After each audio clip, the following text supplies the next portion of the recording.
Wow! Wow!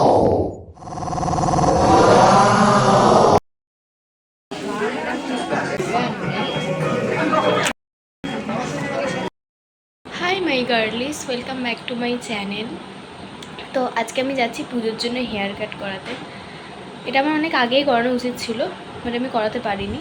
তো আজকে আমি যাচ্ছি হেয়ার কাট করাতে। এখন আমাকে বেরাতে হবে, গরমের রোদের মধ্যে আমি পুড়ে যাব। বাট আজকে একটা কিছু আমি কুক করে আসবো, আর শুধু কুক না, একটা ব্যাডি হেয়ার কাট করবো। আমার খুব ইচ্ছে, আমি জানি যে আমি পরে সেটাকে ম্যানেজ করতে পারবো না, ভীষণ আনম্যানেজেবল হয়ে যাবে, but still I am just a girl. তো সেই কারণে আমি একটা ব্যাডি হেয়ার, সবার ফার্স্টে আমি একটু কী বলবো সাজুগুজু করে নিই। যতই পার্লারে যাই কিন্তু তো সাজতেই হয় না, নাহলে রাত জেগে জেগে রাত্রি 3টে, 3:30, 4টে পর্যন্ত সিরিজ দেখার যে ফলগুলো রয়েছে সেগুলো সবাই দেখে নেবে। ফার্স্ট টাইম ভেবেছিলাম যে আমি হাইলাইট করাবো, কালার করাবো, মানে রিলসে দেখে দেখে আমি খুব ইন্সপায়ার্ড হয়ে গেছিলাম। আমি অনেক স্ক্রল করেছি এইসব।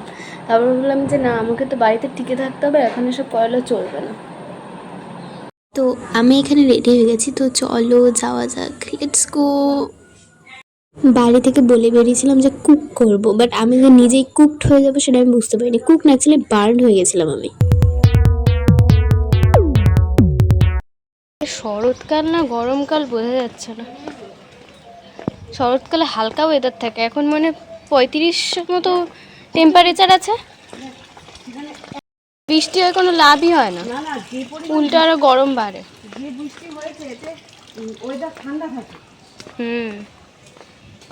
ওই একদিনই, তারপর দেখা যাবে পুজোর অষ্টমী নবমীর দিন জম ঢালা ঢালছে। আজকে বিকালের পর থেকে নিম্নচাপ তৈরি হচ্ছে। দুর্গা পুজোয় নিম্নচাপ, কালী পুজোয় নিম্নচাপ, সরস্বতী পুজোয় নিম্নচাপ।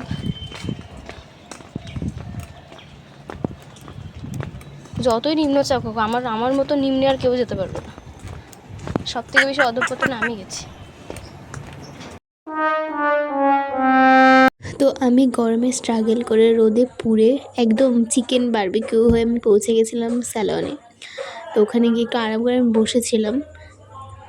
দেন শুরু হয়ে গেছিলো হচ্ছে আমার হেয়ার কাটিং। আমি জাস্ট কাটিংয়ে করতে গেছিলাম, আমি অন্য কিছু করাইনি। বেসিক্যালি আমার হেয়ার অলরেডি অনেক থিন, গোছ নেই চুলে। আমাকে দেখে ওরা বলছে তুমি চুলে কোনো কিছু ইউজ করো বা কিছু, কারণ আমার চুলটা প্রচণ্ড থিন আর এত মাথা ঘামে আমার চুল আরও পড়ে গেছে। তো যাই হোক, তো এটা হচ্ছে আমার ফাইনাল লুক। আর ফাইনাল লুকটার প্রতি আমি পুরো অবসেসড হয়ে গেছি, আমার এত ভালো লেগেছে। আমি সত্যি কথা বলতে আমি কোনোদিন এরকম হেয়ার কাট করাইনি, বাট এই ফার্স্ট টাইম আমি করিয়েছি হেয়ার কাট এরকম। তো আমার দারুণ লেগেছে হেয়ার কাটটা। বাট এটা যদি আমি একটু আগে করাতাম না, তাহলে আমার হেয়ারটা একটা সেটে চলে আসতো। বাট কী করবো, আমার এক্সামের জন্য আমি কোনো উপায় খুঁজে পাইনি, তো আমাকে এখনই করাতে হয়েছে। তো যাই হোক, তারপরে আমি গেছিলাম একটু মার্কেটে কিছু শপিং করতে, কিছু জিনিস আমার কেনার ছিল, সেগুলোই কিনতে চলে গেছিলাম আমি। আর আমি না বেসিক্যালি ভীষণ সেলফ অবসেসড, আমার নিজেকে প্রিন্সেস ট্রিটমেন্ট দিতে বা নিজের কেয়ার করতে আমার খুব ভালো লাগে। আমি যে হেয়ার কাটটা করার পর নিজেকে কতবার দেখেছি আয়নায়, আমি যেখানে আয়না পেয়েছি আমি মোটামুটি একবার করে নিজেকে দেখেই নিয়েছি। আর স্টাইল বাজারে না এইগুলো পাওয়া যাচ্ছিলো, আমি মাকে তাই বলছিলাম যে এগুলো আমাদের ছোটোবেলায় পাওয়া যেত না, এত কিউট কিউট জিনিস পাওয়া যেত না, এগুলো নতুন এখন উঠেছে। তো যাই হোক, আমার এখন এগুলো দেখলে কিনতে ইচ্ছা করে। আর এই গাড়ি খেলনাগুলো দেখলে আমার স্টিল আমার এখনও ভালো লাগে, আমি জানি না কেন আমার তাও ভালো লাগে। বাট কী করবো এখন, কিনে আমি করবোটা কি, কিছু ধরে আমি চড়ে বেড়াতে পারবো? যাই হোক, এখানে আমি কিছু জিনিসপত্র দেখছিলাম যেগুলো আমার কোনো কাজের না, কারণ এখানে যে জিনিসগুলো ছিল সেইগুলোর সাথে আমার কোনো সম্পর্কই নেই। তো বেকার আমি একটা টাইম পাস করছিলাম, একটা ভিডিও নিয়েছিলাম। শুধুমাত্র আমার একটু এই প্যাডগুলোই ভালো লাগছিলো ইউনিকর্নের, আর এছাড়া আমার কিছু ভালো লাগেনি। একদিকে আমি ভাবছিলাম যে আমার এবার বাড়ি যাওয়া দরকার, বাট ওই ফাইনালি আমার ব্যাডি হেয়ার কাট হয়ে গেছে। ব্যাডি লাগছে, জানি না পরে কেমন লাগবে পুজোতে।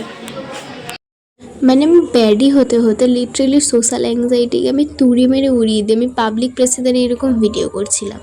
আমার পরে এটা ভেবে ভীষণ অকওয়ার্ড লাগছিলো, উইয়ার্ড লাগছিলো, বাট আমি যখন করা তখন আমি করেই নিয়েছি, তাই জন্য আমার পরে খুব মজা লাগছিলো। কত দাম? দাঁড়াও, আমাকে আগে ফ্লেক্স করতে দাও। 230 টাকা। নিয়ে নাও, যা পছন্দ হবে নিয়ে নাও। মা, আমাকে ব্যাডি হেয়ার কাটটা কেমন লাগছে মা? মা, मैंने कभी किसी का बुरा नहीं सोचा, डायरेक्ट किया। তাকের এই কটা চুল নিয়ে আবার হেয়ার কাট। লজ্জাও করে না বলতে। মানে আর কয়েক বছর পর না আমার যে বর হবে সে আমাকে বলবে যে একটু নিজের থেকে চোখটা সরিয়ে আমার দিকেও তাকাও। আমি সারাক্ষণ নিজেকেই দেখি ভাই, আমি এত সেলফ অবসেসড মানুষ।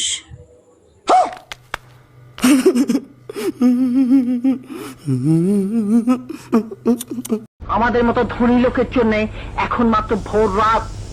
যাও এই হেয়ার কাটটা করার পর আমার একটাই গান মাথায় আসছিল, ঠুমা ঠুমা জান দিয়া, ভুলে গেছি। কিন্তু তারপর যখন মনে পড়লো যে আমার পকেটে টান পড়েছে বিশাল বড় একটা, তারপর আমার ঠুমাক ঠুমাক করে বেরিয়ে গেছে। তারপর আমার পকেট আমাকে ঠক ঠক করছে যে ভাই সামনে পুজো আছে, but still I am just a girl. আমার খুব পছন্দ হয়েছে। আমি শখ করে 15, 16, 20 জানি না কতগুলো আমি স্কিন কেয়ার স্টেপ ফলো করি রাত্রিবেলা। এমন আমি ঘামি, আমার সব স্কিন কেয়ারগুলো জলে ডুবে যায়। আমি বুঝি না কেন আমি তাহলে স্কিন কেয়ার করি যদি আমি ঘেমেই যাই, বাট স্টিল। पैसा कमाते हो? তো আজকের ব্লগটা এইটুকুই, ঠিক আছে? আজকের ম্যাটার খতম হয়ে গেছে, আবার অন্যদিন একটা নতুন ব্লগ নিয়ে আসবো। টাটা। আমার জীবনে কালেশ না, আজকে আমার কোনো কালেশ হয়নি, যদিও বা আজকে আমার ভালোই হয়েছে। তো টাটা।